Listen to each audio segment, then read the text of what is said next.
Paikutin na ako nakarating sa hapon eh.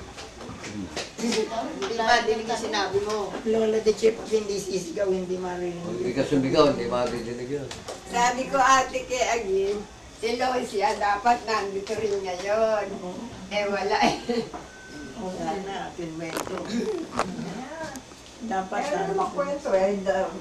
Doon nga sa lugar namin, biski magkwento sila ng magkwento. Hindi nakakalabas din sa amin. Si Lina ba, nakakwento siya, nagkita kami sa munisipyo. Sino nila? Si Lina, ang kapatid ni Lola Pasio. Lina. Kapatid ni Pasio. Ano ko ba? Magbabayad siya ng amilyar nakakasabay kami. Hindi ba siya kanina? Yun nga po. Ayun nga. Nagkita kami sa munisipyo. Ay ngayon, di ba kayo nagbatean? Nagbatya, nakita ko, namumukhaan ko, iniisip ko, parang kilala ko to. Nahalata niyang parang nag-iisip ako. Kapatid ako ni Pasio, sabi nga, ay siya nga pala ako.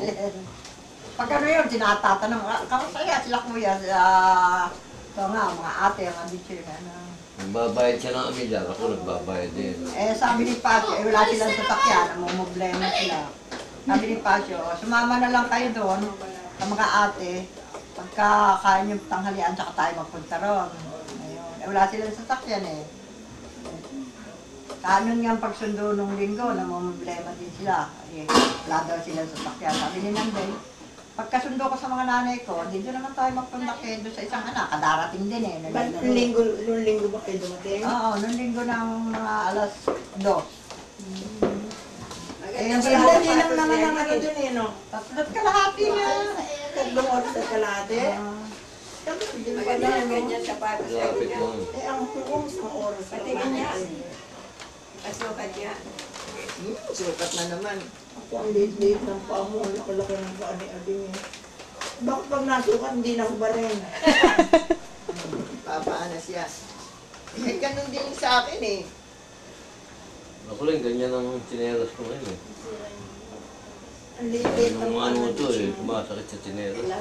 Sexy! Magkano bilhin dyan? Hindi na yung bisyon. Sexy ba? Ang kaso malaki, hindi kasi sa Lola Beach eh. Hindi kasi sa Lola Beach eh.